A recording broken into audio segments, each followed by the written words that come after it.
Hi, everyone. Welcome. My name is Joy Balio. I'm the founder and director.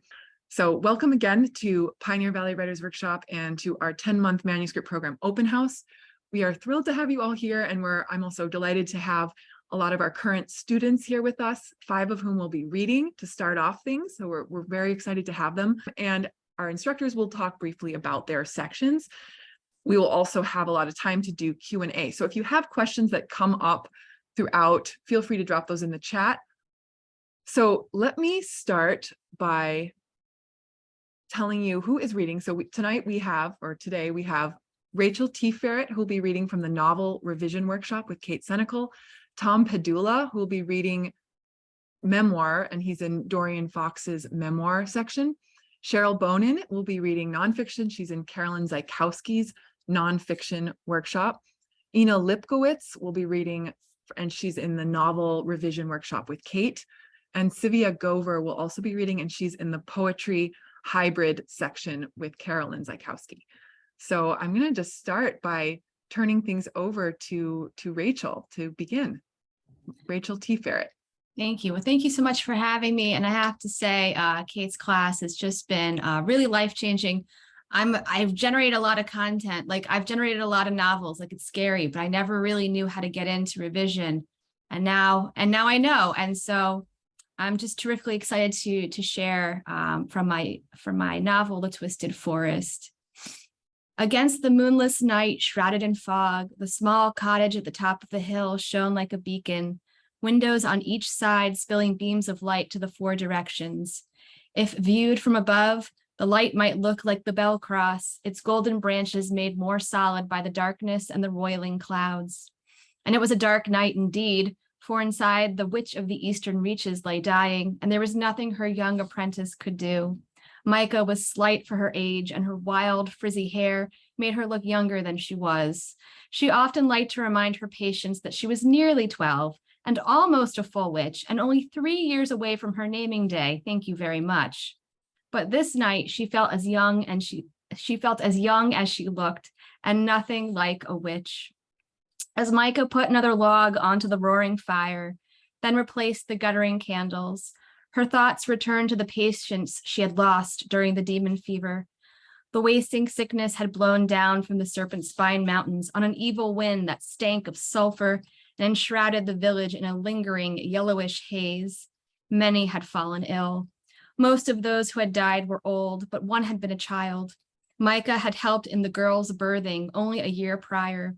At the time, sitting by helplessly as her cures failed, Micah thought that nothing could have been more wretched than watching the last color leach from the little girl's once bright face, the mourning wail that rose from the family as the tiny body went still. It was Dominihanza whose sure hands could heal the sick, no matter how dire. If her teacher had not taken ill, Micah knew that the child and many others would not have been lost. And now her beloved teacher was dying from the same sickness, and again, none of her magic, herbs, or cunning made any difference. Sweaty and sticky from stoking the fire, Micah stripped down to her shift, sat on her unmade bed, and tied back the hair clinging to her face. Her movements knocked her full travel sack onto her lap. She shoved the pack aside and ignored the dread knotting up her insides because her time as Hans's apprentice would soon end, and there would be no one to care for Micah any longer. So I'll just stop there. Thank you so much, and I'll turn it over to the next reader. Hi, I'm Tom Pedulla, and I'm in the memoir workshop, which has been fantastic with Dorian Fox. My memoir is entitled Waking Up is Hard to Do, and this is how chapter 1 starts. I was in Midtown Manhattan on a beautiful summer day, and I was hopelessly lost. Not that anyone could tell. I had just been promoted to associate creative director at a Boston ad agency, and I was in New York to produce a TV commercial for a big computer company. Our theme was Take It to the Limit, and we paid big bucks for the rights to use the Eagles' hit song as our soundtrack. We also hired a top film director, a hot young actor to play the heroic computer user, and an announcer with the deepest, most authoritative voice money could buy. 2 colleagues from Boston were with me for the shoot. David, the account executive, was there to make sure we finished the job on time and on budget. And John, the art director, was there because he, like me, wanted to end up with a spot we could put on our demo reels and enter into the award shows. Day one went well. We spent the day on Long Island, filming the actor on his way to work in a turbocharged sports car, ready to tackle a computer-aided design problem. But on day two, things went downhill.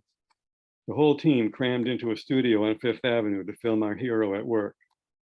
First, the camera crew had technical problems. Then the computer wouldn't display the graphics we were supposed to show off. Then the director changed the lighting on the set. Shaking his head, John turned to me and whispered, "I don't like the way this is going, Tom." "Neither do I, John." Finally, we started filming the actor at his computer, tapping on the keyboard, looking discouraged, pacing back and forth, then having an aha moment, returning to the computer, solving the problem, and as the Eagles sing, "Take it to the limit one more time," raising his fist and shouting, "Yeah." But the director didn't like the way our hero was saying his only line. So we changed it from "yeah" to "yes," which didn't help. Then the director wanted to try "yeah, baby," but David had concerns about that and said he'd have to call the client for approval. The director said, "Okay, but first, let's break for lunch." The whole thing felt like a colossal waste of money and time, my time in particular. As the morning dragged on, my heart kept sinking, and I knew I needed more than a lunch break. So when David offered to take John and me to a trendy restaurant across the street, I declined, saying I needed to get some air. When I pushed open the heavy steel door of that air-conditioned studio and stepped into the summer sun, I felt a tremendous sense of freedom and relief. Suddenly, I was alive again. I could breathe, I could walk, I could sense a connection to the real world, not the artificial one we were creating in the studio. And as I strolled down Fifth Avenue, I put it all behind me. I had no idea where I was going, or that I was about to stumble upon something that would change my life. And I'll stop there. I'm Cheryl Bonin, and I'm in the kick-ass creative nonfiction program with the equally kick-ass Carolyn Zaikowski. I'm going to read an excerpt from one of my essays for that class. It's called "Skinny is as Skinny Does." Being skinny has always been the unattainable ideal for me for as long as I can remember. Although my mother disputes it, I firmly believe I was born overweight, and things just kind of snowballed from there. Everyone in my family was or is what would be considered obese. Not that I'm blaming my relatives, but I'm guessing my French-Canadian ancestors carried some serious bulk in order to stay warm during those frigid winters in the hinterlands of North America. In fact, I've seen our family tree, and it leans heavily, pun absolutely intended, to one side and may even touch the ground. After having been diagnosed with stage 4 breast cancer at the age of 51, I errantly assumed that between the radiation, chemotherapy, and the cancer itself, I would immediately begin dropping pounds like Muhammad Ali dropped most of his opponents in the ring. Obviously, I was not happy to have cancer, but if I started to become skinny, at least I'd have that to look forward to. The proverbial silver lining, as it was. Wrong. If anything, some of the meds I was prescribed for treatment were known to cause weight gain. Couldn't I just be slim for a little while as kind of a consolation prize? When I was pregnant with my first and only child, I gained a fair amount of weight. Why deny my precious baby a hot fudge sundae, or 2, or 3? About midway into my pregnancy, during a visit with my OBGYN, I did not get lectured about my weight gain or chastised for making questionable non-nutritional food choices, like consuming copious amounts of Kraft macaroni and cheese. Nor did she give me hell for tossing the vitamin pills she had prescribed, because they were as large as my thigh bones and could only be ingested by a prehistoric mammal. No, she merely, and nonchalantly I might add, informed me, "You have a skinny birth canal." She calmly continued on with her prodding internal exam, as if she had just told me that I should grab an umbrella on the way out, because it might be raining. Dr. Boyardee then added, "Basically, your birth canal is the size of a piece of ziti." Now, as we've established, I've been on the chunky side for most of my life, so to be randomly told that there is some part of my body that was skinny It was like being told I had just won the Mega Millions lottery, even though I hadn't bought a ticket. My mind began to run wild with the skinny birth canal thing. Can I get a picture of this birth canal of mine to verify that it is in fact skinny? Would it be copacetic to put a picture of my birth canal on this year's Christmas cards? How does one measure a birth canal anyway? Should the Guinness Book of World Records be contacted? Why am I suddenly craving fettuccine Alfredo?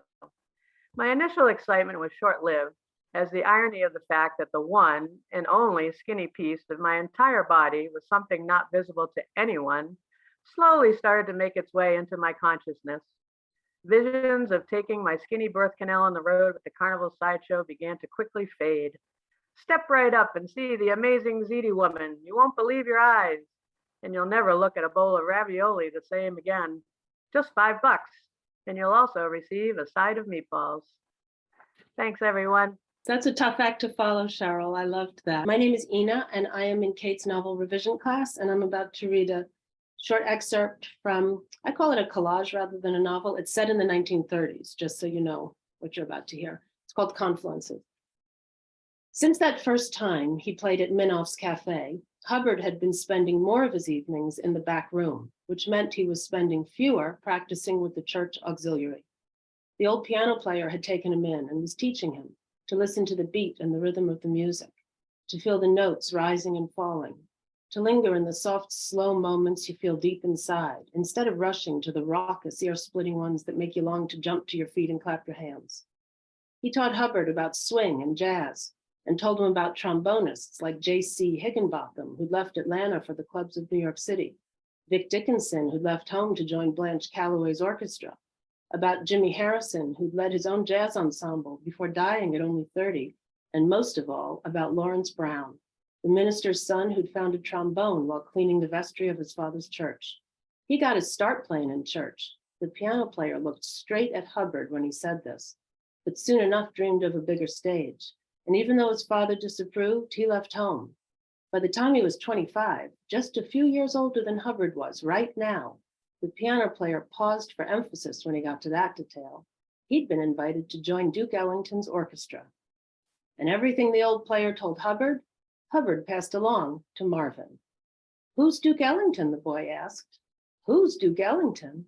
Hubbard echoed the question in the same tone he would have used had Marvin asked who President Roosevelt was. "Only the greatest musician in the world. If he likes what you play, then you're something else, and I aim to be something else." "Well, that's funny. My mother says that if you work hard, you make something of yourself." The simplicity of the boy's faith, his confidence that the world had a place for those who worked hard enough, encouraged Hubbard to hope. There was just one problem. Marvin's mother wasn't keen on the burgeoning friendship, and she did not want her son playing the trombone. She was fed up to hear with the trombone music spilling out of the house of prayer and would have none of it in her house. The violin, the piano, the accordion, she knew. The clarinet, well, it was good enough for Benny Goodman. Even Jenny knew the king of swing, but the trombone, what kind of instrument was that? If the clarinet was good enough for Benny Goodman, the son of a poor tailor from Warsaw, then it should be good enough for the son of a poor shopkeeper from Stilton, Pennsylvania. The trombone, as far as she was concerned, was for hymns and spirituals that worked the people up until they were shaking their bodies and clapping their hands, not for her son. No matter how he asked, cajoled, beseeched, implored, and pled, her answer was firm: no. Thank you very much. Oh.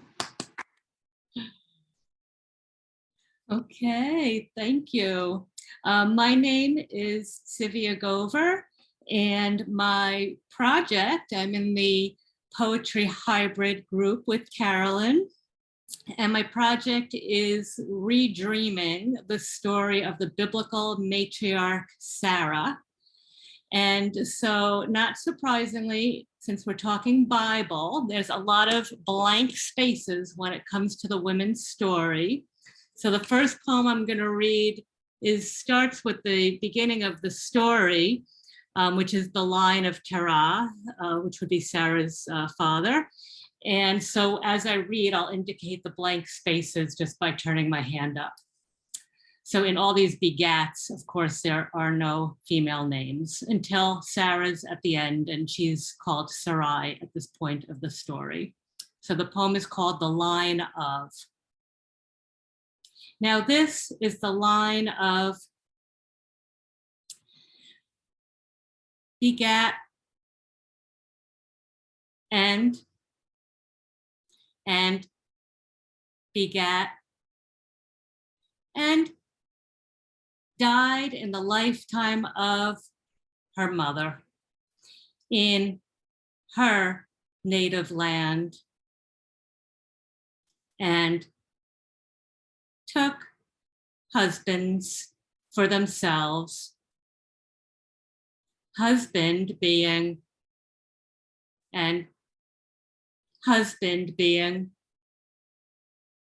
the daughter of, the mother of, and now Sarai was barren. She had no child. Sarai, the wife of. So I hope that just gives you a little sense of why I feel that I want to tell the story of this woman from the Bible. And as I dream into the story, I imagine Sarah and Abraham's love story. So there's a lot written about Abraham walking through the desert. So this one is called Walking with Abraham, and it's in Sarah's voice. We are walking. We always seem to be walking somewhere, and he is talking. His voice now is a steady wind scattering small leaves, but it can gust fruit free from branches too. I love his voice. When he listens, he is the trunk of an oak, and my words nest in his branches. He is telling me his latest theory, that there are not 500 gods and goddesses, each ruling their own city of palaces and moats or mud-bricked villages. Not an army of warring deities, but one almighty king. Or maybe a queen, I interject. Or a queen, he says, it's not important. What matters is the one. The 34 temples to Ashur and 16 more to Ishtar, shelves filled with kitchen gods and goddesses, rock-faced idols and soaring ziggurats rise in my imagination. And then, like a swirl of dust when summer winds change direction and the view clouds, then clears. Instead of many, I see only one. I say, it's a lonely feeling. He stops walking, and I find myself a few paces ahead, empty air on all sides of me. Not like that, he says. I turn toward his voice. He holds his arms outstretched, 3 strides, and I am inside his embrace. Like this, he says. Like when you and I embrace beneath the stars. One, I whisper into his shoulder, not lonely, the opposite, he answers. I count the stars in the darkness behind my eyes, one heaven. We disentangle from each other and walk as two. The absence of words is full of questions. He would be killed for saying this in the market or a court of law. It is one thing for a king to claim to be the strongest of them all. It is another to say there is but one king. It might mean leaving. We don't need to say anymore. And I don't need to say that I will go with him. Thank you. Thank you so much, Tzivia. And thank you, everyone. I just absolutely love hearing you read. I'm sort of a force in the beginning of the program, and then I don't hear or see what everyone is working on. So it's such a treat for me. And wow, the work was just so, I love the breadth of it, the sort of variation among what everyone read. Just so wonderful to see. Thank you all. Oh, and I also just want to say a quick shout out to Sarah Rausch and her short story section and writers who isn't here Sarah is not going to be part of the program due to her own wishes next year, but we're not having a short story section of the program. But I just want to acknowledge how wonderful Sarah is, how wonderful all her writers are. That if anyone is here from the short story workshop and wants to also speak to your experience and answer questions at the end too, then that's totally fine. There's some really amazing writers in that section as well. So yeah, thank you again to the readers. I just want to acknowledge how absolutely wonderful you all were. I'm going to introduce you to the program director, Kate Senecal, who also leads the novel workshops. And I'm just going to quickly read Kate's bio, and then she will tell you a little bit more about just the main features of the program before, and then we will hear very short introductions of each of the different sections from the instructors. So Kate Senecal is PVWW's assistant director, program director of the 10-month manuscript program, and she's the leader of the novel workshops in the program. She holds an MFA from Vermont College of Fine Arts and is the former fiction editor of StoryCord. Kate's fiction has been published in the Laurel Review, the Foundling Review, Water Wheel Review, and most recently in Dogwood, a journal of poetry and prose, where she was a recent fiction contest winner. So welcome, and she is working on a novel. Welcome, Kate. Thank you, Joy. Thank you so much for being here. I'm so excited to see all of you, and I feel like I'm still reeling a little bit from those stunning readings. Thank you so much for sharing your work. It's always a delight to hear everybody. So a lot of the information I'm going to relay to you now is also on the website, but I think it's helpful to hear out loud. So we're just going to move through general features of the manuscript programs. So I want to start by talking a little bit about the mission statement, which is, PVWW in the manuscript programs, we're looking to provide a supportive but rigorous space and community where writers can complete or make substantial progress on a long-term project in any genre. So the program typically begins in March and concludes in February of the following year. And the program is fully virtual, intensive and comprehensive, and was designed in the spirit of building a community of writers committed to supporting each other through the lonely process of the manuscript length work. So here are some primary features of the program. Each group will meet once a month for 3 hours on Zoom. And typically during this time, participants will have the opportunity to take the floor, where they have the opportunity to discuss an excerpt of their work, to unpack lessons about craft, to discuss process, talk about published work they read throughout the year. It's just a really nice arrangement and time for you to connect with the other people in your group. So the course lasts for 10 months, but there'll be 12 meetings. So I believe that, Joy, correct me if I'm wrong, but March is the month that we have 2 meetings, and then the other month that there are 2 meetings is October. Each participant will be afforded at least 2 rounds of verbal feedback. Or if you're not interested in feedback, oftentimes there's an option to just brainstorm about your projects. We like to sort of offer writers opportunity to have a little bit of control over the feedback process. Participants are allowed to submit approximately a 6,000 word or a 20 to 25 page excerpt if you're writing prose, and then the parameters are different in the poetry hybrid workshop, but Carolyn will be specific about that in her syllabus. So you'll get written feedback from the instructor and from your classmates. All of the material for the class is housed in a very user-friendly online classroom space through Google Classrooms. This is where the regular craft tips, craft instruction, frequent talks, or written lectures from your instructor, readings, prompts, book discussions, all of that will be posted in this virtual space. And the Google Classroom space looks a little different depending on which group you're in. This is also where folks have access to posting their submissions that folks talk about during their floor time. There are a lot of opportunities for online correspondence with other participants and with the instructor between meetings, so you can communicate with each other directly on the Google Classroom space, and there's often pretty lively email threads. And each month, there is what we like to call an accountability buddy system, where participants are matched with a different buddy or sometimes a trio, depending on how many people are in the group.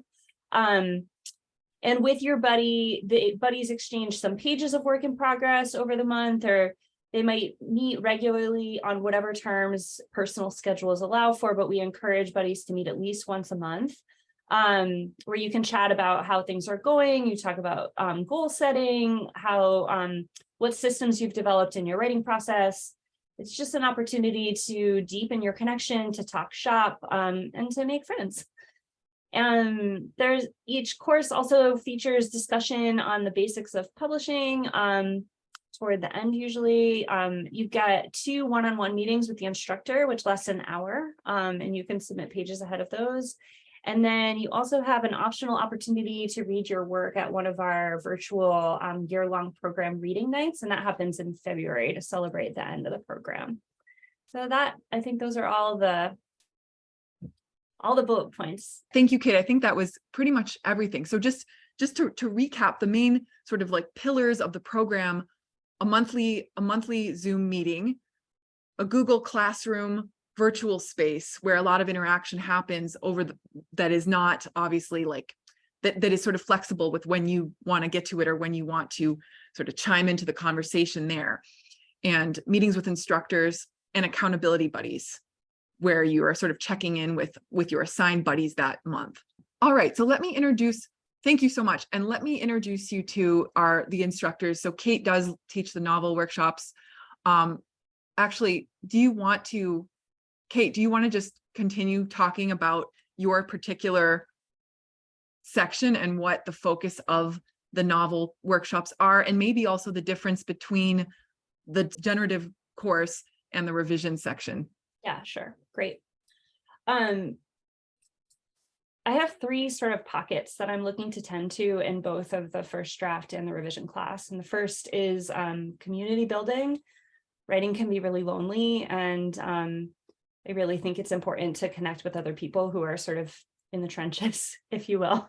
And also in the celebratory space of writing, you know, like I think the process exists on the spectrum of emotion.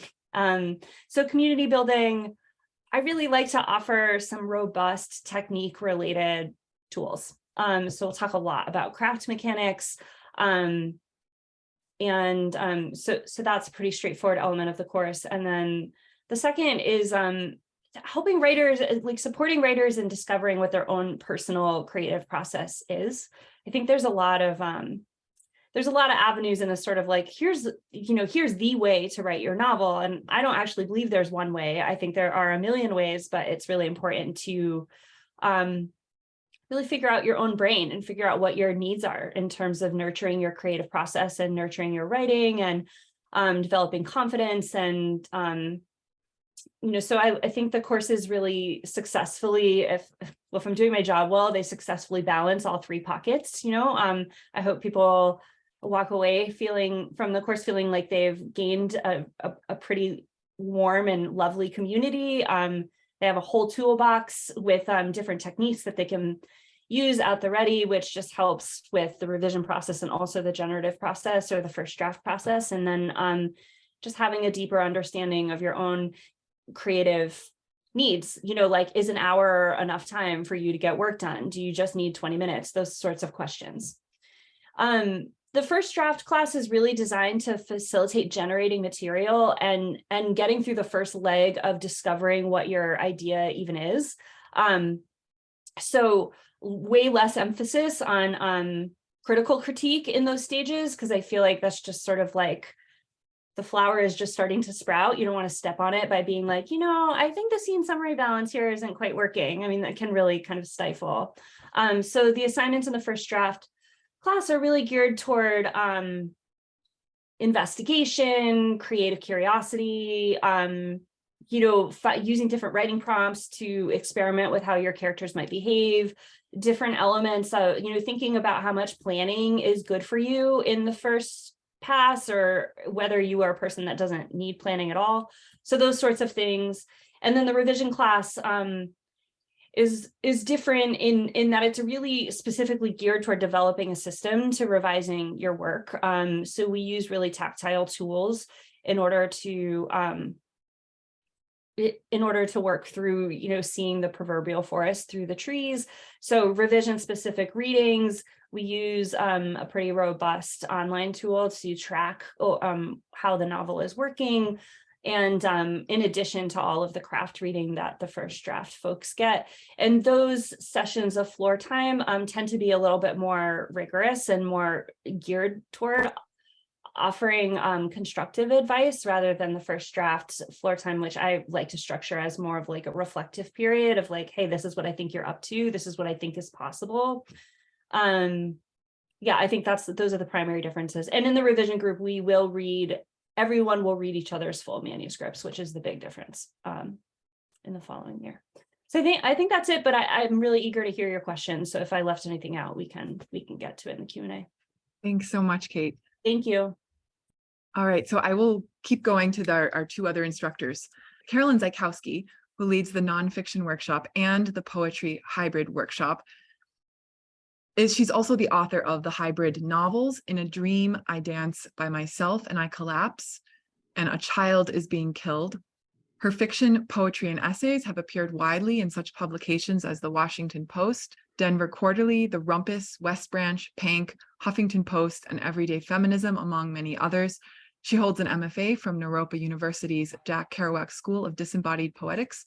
She's a volunteer death doula, and she's also a personality typology coach and a bunch of other cool things.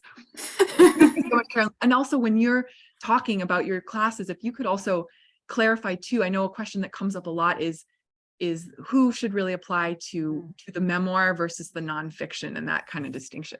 Yeah, and I know we'll definitely get a lot of questions around that, so I'll just address it. I'll address it now or in a minute. But basically, just to lay out the basic kind of approaches and attitudes that are just general to my teaching style and to both of the groups. So there's three main components in my mind. The first one is kind of generation and writing. I echo a lot of the things Kate just said so articulately around, goal setting, brainstorming, envisioning, etc. So I won't say all that again. But, in general, we're here to write a working draft, which can mean a number of different things, but this isn't the same as the revision or the kind of finalizing or publishing stage. So central to my approach is to really coach people on the, dare I say, the beauty and the importance of staying in the process. So not rushing, cultivating a really open-hearted mindset towards, the puzzle-like, weird, wonderful, nonlinear, freaky-deaky mess that is writing a manuscript in any genre, I think, for most people to some extent. And sort of being really open to how complex the process is and trying to see it as a lovely kind of natural part of the process of writing a manuscript. Instead of getting frustrated that why isn't it finished and writer's block kinds of things. So product is sort of the tip of the iceberg. And I do feel that serious writers with the goal of doing right by their vision really do understand and are kind of embrace this. So that's a big emphasis. If you've ever taken a class with me, you know that I really feel strongly about a process-oriented attitude. So, which in this course is equal parts gentle and open-hearted and diligent, because we are working at a pretty high level towards pretty heartfelt, important goals. So the second major aspect of both of these groups, community and workshopping.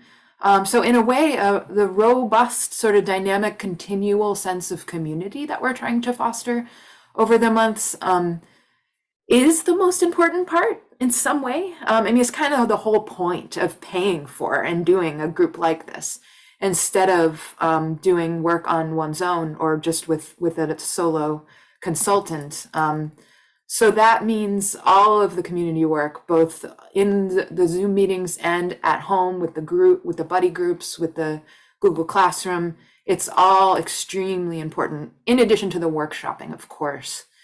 And the third thing that I see as equal importance to these other two things, but that sometimes I think can fall to the wayside as feeling important, is the studying and reading component. You can't be a good writer without reading and studying, just like you can't be a good pianist, without ever hearing a piano or music, or sort of learning a bit about the experts in the context and so forth. So it's the same way with what we're doing. If you really want to get to the next level, you really do have to do this more intellectual study piece.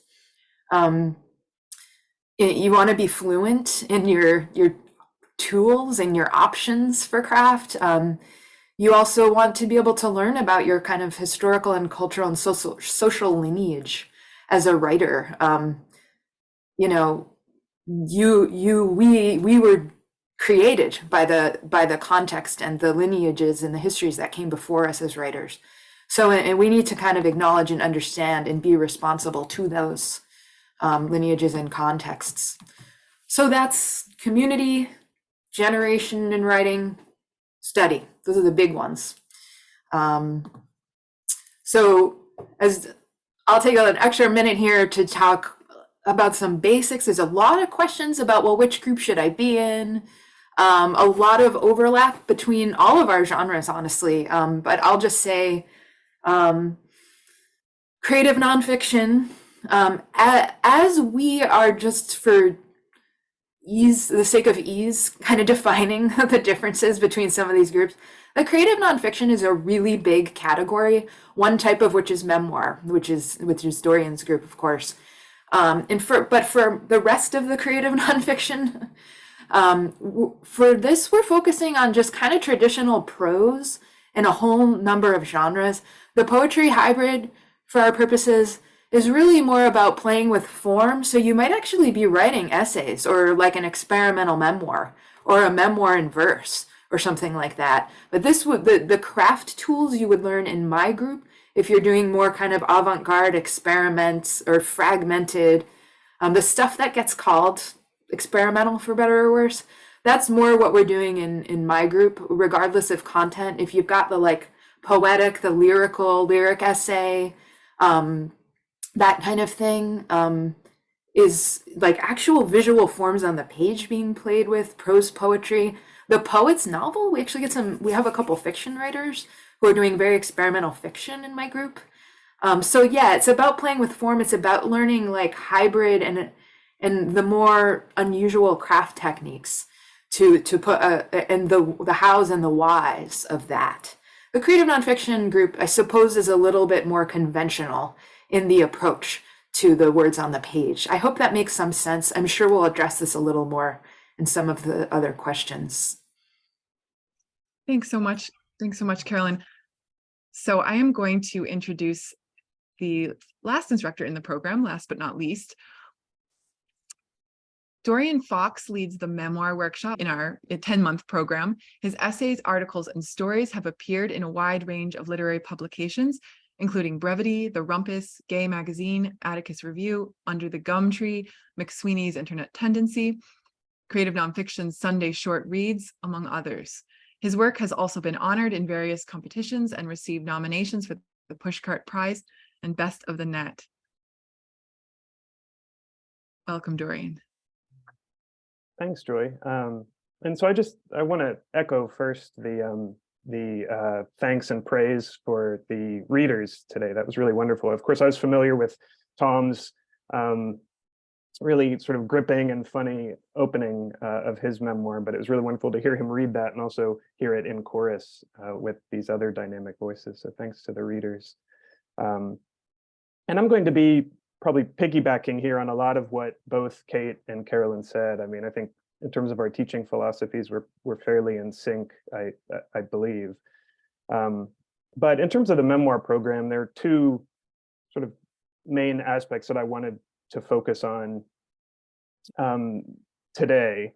And one is that I really try to encourage and support writers as they generate consistently throughout this year it's been a year-long program. This coming year it will be 10 months. So to keep people writing consistently, week to week, month to month. And I think that's especially the case because many people that come into the program, I think, are actively trying to build out their draft, and more than that, I think discover their draft. And I'm a firm believer in the process of discovery in memoir writing. I really think you don't really know what your story is until you can generate enough to start reading the story back to yourself and really seeing what you have on the page. And so I really try to support writers in that process of discovery. So that means keeping them writing through prompts. The accountability buddies have have a lot to do with that. I think this year I've heard a lot of the writers in the program say they really love and depend upon those monthly meetings with their buddies and exchanging pages and getting that feedback and having that accountability to each other and to their own process. And so, while I'm not at all against outlining, and I have meetings with writers to try to help them envision their project and make a plan for it, I also really try to encourage them to take risks and just kind of see where the writing leads them. And oftentimes it leads them in directions that are really important in terms of the overall project, and that they don't always foresee, until that important relationship or that important scene ends up on the page. So generating is one big component. And also I really try to foster a community in the program, and this also is going to be echoing, Kate and Caroline, but to foster a community that involves a lot of camaraderie and trust. And so some of that is about guidelines, kind of setting guidelines for the way we handle each other's work and discuss each other's work. So there's some tone setting involved.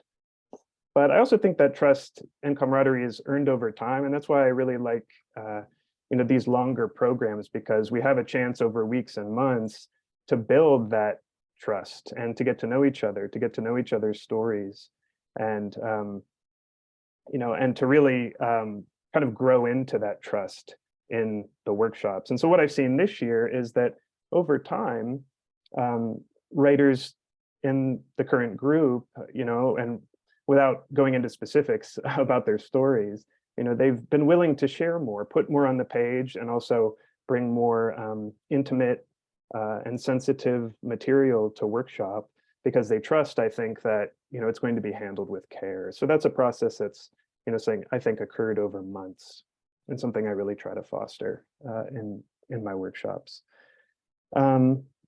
So a few other things. I'm really interested in trying to help writers identify what's at the heart of their story.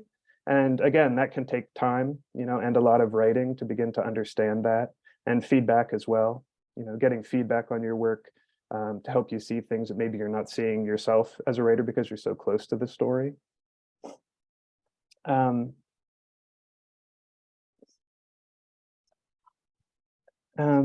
And also, one last thing I'll say is that I'm interested in exposing writers to a lot of different structural and formal approaches in memoir writing.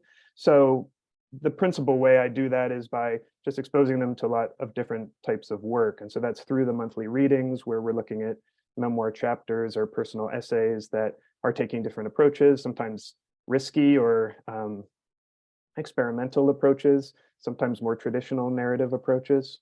And also in the book length memoirs that we read, this year I set out thinking we were going to read 4 books, but I think it's actually going to be 5 full-length memoirs. But I intentionally chose memoirs that were very different from each other in terms of their content, in terms of the life experience and cultural experience of the writers who are writing those books, and also the formal approaches that these writers are taking. So I tried to give, expose the writers in the group, to a mix of approaches that, they can potentially borrow some of those techniques for their own work, or at least think about their stories against the backdrop of these other storytellers who are doing, I think, really interesting and kind of diverse things on the page with their material. So so I'll leave it there. But of course, if people have questions, I'm happy to speak to those if they come in through the chat. Thank you so much, Dorian. It's all so helpful to hear. So we are going to turn to Q&A now. I just want to quickly answer one question that came in that is pretty important, I think, and that is what is the criteria for selecting who is in, this person is asking in the memoir work class, but I can just talk about the criteria across all workshops because it really is similar. Essentially, what we're looking for, we never exactly know what each year will bring in terms of how many applicants we'll get. I can say that we have gotten more and more each year. So last year was we had more than we had the year before, and the program is about 5 years old now. Yes, we're in our 5th year. But what I can say is that if the criteria essentially are a seriousness to do the work, seriousness, like a dedication to your own work, and to work in long form, significantly move a manuscript toward completion, and also the communal aspect, the strong desire to participate in all aspects of this program, because that really affects the experience for everyone. When someone just kind of is MIA in the accountability buddies or in workshop, it kind of breaks the spirit of the communal experience that we're trying to create. So there is a lot of mutual sort of giving and taking in workshopping anything. So you're receiving feedback from your classmates, but you're also giving it, and it doesn't really, the experience falls apart if there isn't that kind of reciprocity. So we're looking for people that have the seriousness and commitment to their own work, and also who have the seriousness and commitment to the group. And those are really, and in terms of where you are in terms of your own writing journey and the level you might be at, if we have accepted people in all stages of process and level. So we have accepted really wonderful, serious beginners that really want to learn, and we've accepted people with MFAs who have studied widely already. And we find, it'd be interesting to hear from some of the current program writers that are here and also the instructors on this, but my sense is that there's a richer community that happens with that kind of mixing of different levels and backgrounds, and that it's not just all people with an MFA or all beginners that are just starting out, but there's a lot that people can learn from each other that way, and then a really strong community can form. And we always try to accept anyone who really would fit well in the course. So that is our strong desire to, like, if you really want to be part of this program and you think it would make a big difference for your work, and you have shown that you really understand what it is, because that's the other thing we do ask, that you kind of really familiarize yourself with what it is before applying, and that's evident when we're looking through an application, then we will very much try to find a spot for you in the program. We obviously do want to see your work, and that is part of the application, and we want to sort of make sure that you are doing the work and that your work is in a place where it would make sense for you to be workshopping. But we're not, certainly the work sample is not the only thing we're looking at. We're really looking at the answers to a lot of the other questions.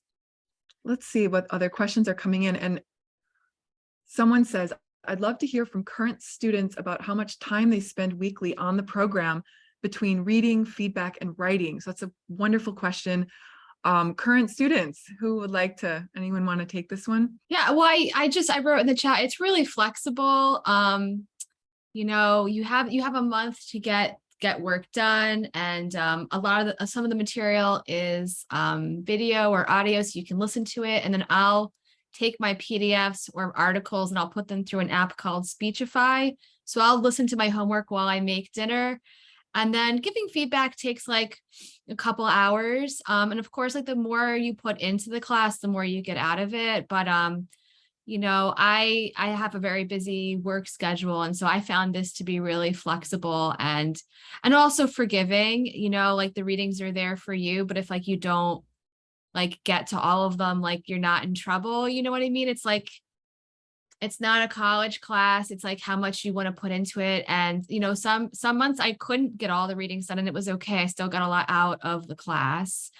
So it's flexible, and you really make it for you. feedback does take me a couple hours, but you have like a whole week from the time the person submits to the time the feedback is due. So I usually break it up and slot it in between times, and I've never had trouble getting my feedback in. Ina, you want to speak to that? Yeah, well, I was going to speak to that, but I think I'm going to echo a lot of what Rachel said, so I'll be brief. I'm in Kate's novel revision course, as I said before. And just to explain, because I didn't fully get this, I don't have an MFA. I hadn't done a workshop like this previously. So the structure was sort of new to me.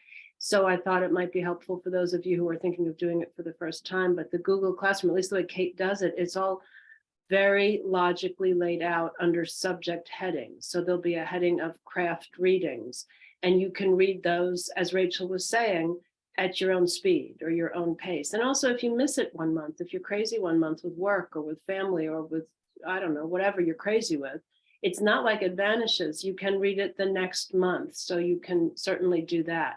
Each month will be devoted to a particular subject. So it might be dialogue, or it might be how to build character, or it might be narrative tension. So you can read these essays and you can carry them over to the next one. And as Rachel was saying, you can, I like that Kate's notes, her own, I'm trying to avoid it. She does it both as an video you can watch or a PDF, depending, because people are different learners. I read. So Rachel was saying she listens. I have to read it and underline. So Kate gives both options. And then if you print things out the way I do, you end up with this great big binder of really good craft essays that you can go back to later and get more out of, 3 months down the road. So it's very flexible, as Rachel was saying. Thanks so much. Tzivia, do you want to add anything to that? I'll just add super quickly, just sort of the other side of it, which is that I was really concerned about the time commitment because I have so much on my plate all the time. And what it really did do for me is to make me spend more time on my writing, in addition to all the other homework things that people talked about. So in a way, I think the question gets asked a lot because we're afraid that it's going to take a lot of time. But the good news is that the time goes a lot into your own writing and pushing you toward that. So I just wanted to sort of put that out there, and it actually energized me. It didn't deplete me. Everybody in my life was a little concerned that it was going to be too much on top of everything I already have. But doing what you are passionate about and what's probably your vocation, or you wouldn't be here, it's an addition, a good addition, and it's a lot. Thank you so much. Yes.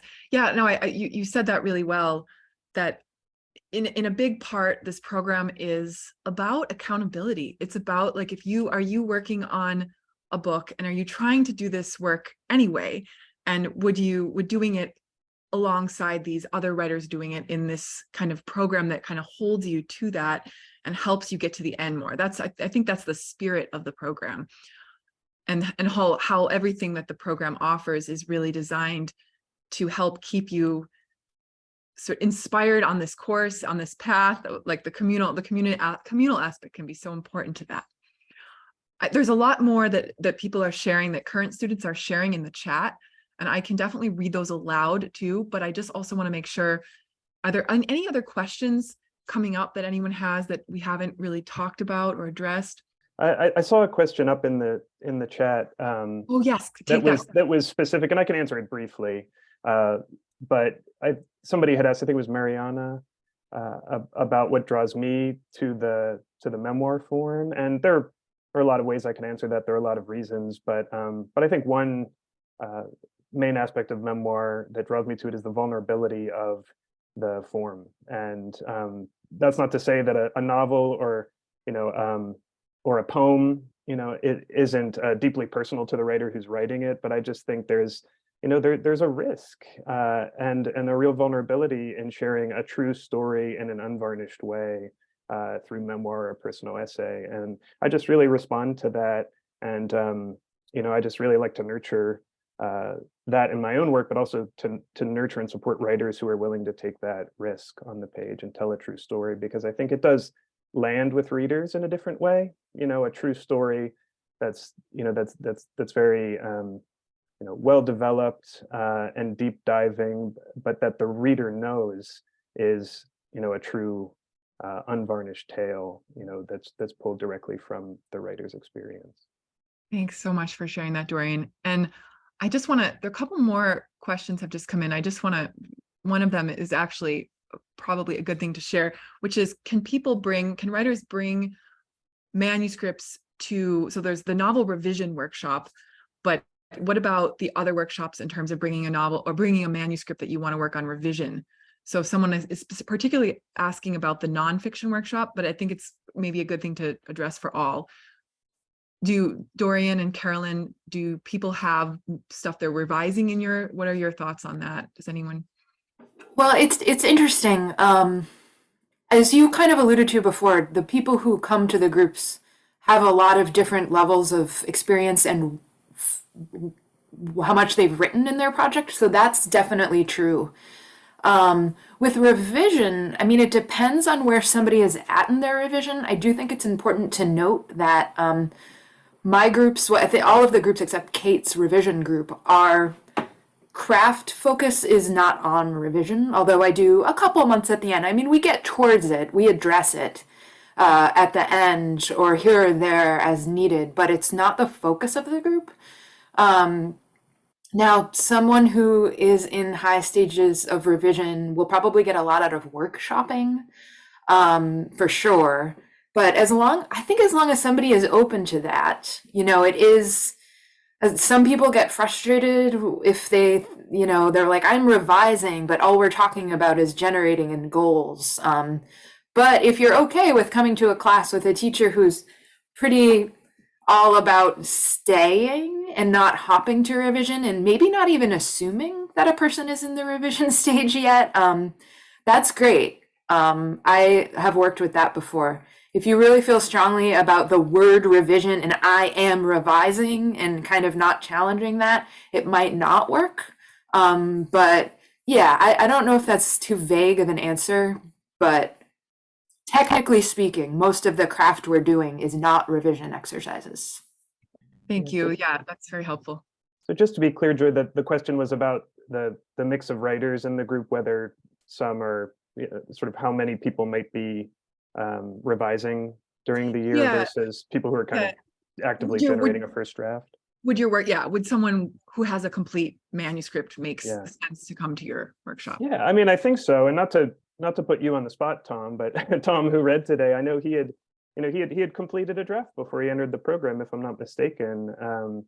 And so I think Tom has been devotedly revising, his chapters and I think adding and expanding parts of his book. And he's in the program with others who are, came into the program with maybe just a chapter or two written.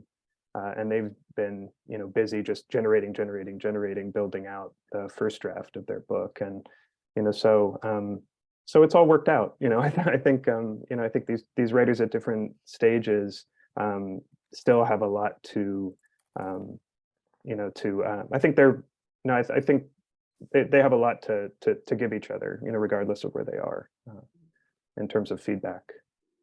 Yeah, and also to acknowledge that it's not a dichotomy. We obviously revise in some ways as we're going along. Tom, I think you had your hand. Yeah, if I could just add, I did have a complete draft when I started, but what I have now is very different from what I had when I started, and I think it's much better. And that's thanks to the input from Dorian and from the other members of the workshop.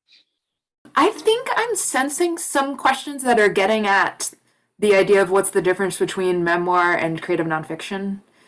And Dorian, you can say what you want. I'll just quickly say, obviously they're related. There's all kinds of ways that we could see it as maybe even a spectrum in some cases. But I will say that with creative nonfiction is all the genres of creative nonfiction that aren't strict memoir. So I think of strict memoir as in some way or another looking in hindsight at a very specific personal story. In our group, it's a very expanded, science writing. We look at science writing, lyric essay, literary journalism, comedy writing. Like we have very interesting people doing stuff with the history of chocolate. So really interesting. Someone was writing a book about the sociology of monsters in my last year's group, like really lighthearted travel writing. Right, there's a lot of genres, and I would say the main difference for our purposes in splitting up the groups generally has to do with to what extent is your essay, your work really and truly a personal essay. So one example I'll just give to illustrate the point is one of the books we read in our creative nonfiction group is Anne Fadiman's The Spirit Catches You and You Fall Down, which is a really good popular example of something that's pretty personal, but not about her. Like she writes in first person, she sort of takes us on her unfolding journey of learning about this other family and a larger issues around this family, immigrant family's interactions with the healthcare system. So it's in a highly personal voice and she knows them personally, but it's not centrally about her. That would be an example of something that's a great fit for my creative nonfiction group. Dorian, you can expand on what you see as the potential differences. Yeah, well, I think Carolyn covered it very well. But I think, it's sort of hard to define memoir in any kind of like succinct way. But I guess I see, memoir as almost always, there are some exceptions, but usually it's the memoirist looking back, as Carolyn said, on some slice of their own life, or sometimes using a theme as a lens to look back on their own experience, their own past, their own relationships, and telling a story, that draws from that material. Whereas, as Carolyn's pointing out, the broader nonfiction genre includes, books that are kind of more conceptual in their approach, or where, a writer's writing in a creative, interesting way about a topic, right? That's more, so, creative nonfiction in that sense can be way more, or much more outward looking, looking out at the world. Memoir obviously involves some of that, some of the time, but I think, it's most of the time, it involves the writer looking hard and honestly at their own lived experience and mining that raw material for whatever story it is they're hoping to tell. Thanks so much. Any other burning questions before we wrap things up here? Could I ask a poetry question? Sure, go ahead. I guess I'm curious about the balance of time spent on individual poems versus thinking about the manuscript as a whole, or like structure and order in a manuscript. Okay, both and. I would say, at least in my mad scientist brain, I think they're all intertwined. I don't know that there's a way to talk about them separately. We obviously workshop sections and in buddy groups share a few poems, but it's all in the spirit of how does this work as a larger manuscript, as a vision.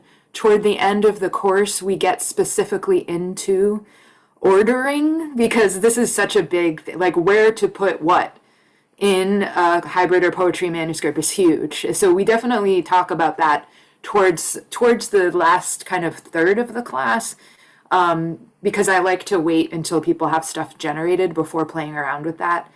But yeah, I would say that they're not necessarily all separate. I hope that helps. Yeah, thank you.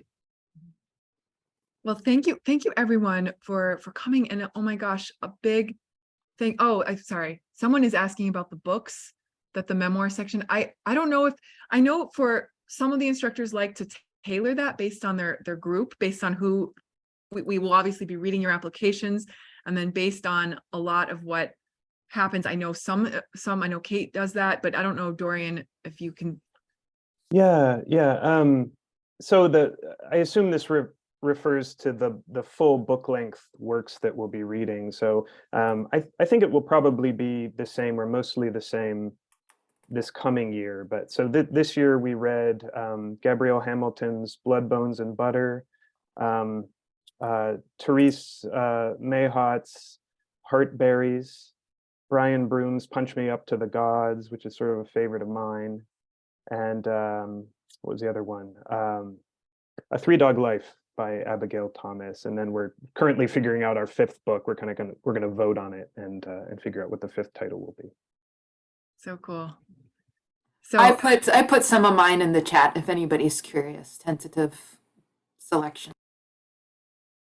So, and the last thing I'll say before we wrap up here is that if you are wondering about where your work would fit, the best thing to do is apply with the work that you want to work on, a section of it, so we can see what it is and hear how you talk about it. And we all all talk about these applications, and we will, if there's anyone that is very much could fit in multiple groups, the instructors from each of those sections will read your application, and there's a lot of discussion about where we think you might best fit.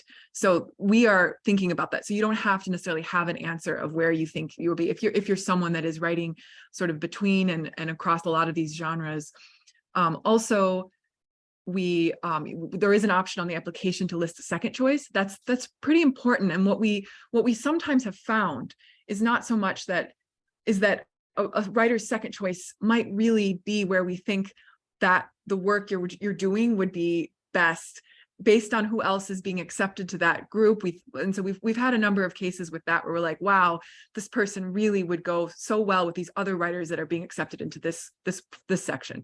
So just know that can happen too. Of course, you would obviously have a choice whether or not you'd want to accept that. And we usually have a conversation with that person at that point, like, are you open to your second choice here? So yes, application has a lot that if you kind of look through it, you'll start to see, it will become clear what we're kind of hoping to find out about you before. And the deadline is December 21st. So do kind of think about it before then, and we hope to see your application. And again, thank you for being here. Thank you to the readers, your work. I just love hearing what you shared, and it was just absolutely wonderful and just beautiful words. Thank you, instructors. Thank you, yes, Carolyn, Kate, and Dorian. And thank you for being here, current and former students, and so many people of the PVWW community. I see so many faces. Hi, Steve. I see so many familiar faces here. So definitely, if you have questions, you can always reach out. You can email me at joy@pioneervalleywriters.org. I'm usually kind of fielding questions a lot around this time of year about the program. And also, you can make sure you do look through all the info, because there's a lot on our website, including a lot of specifics about each of the workshops. So thank you again.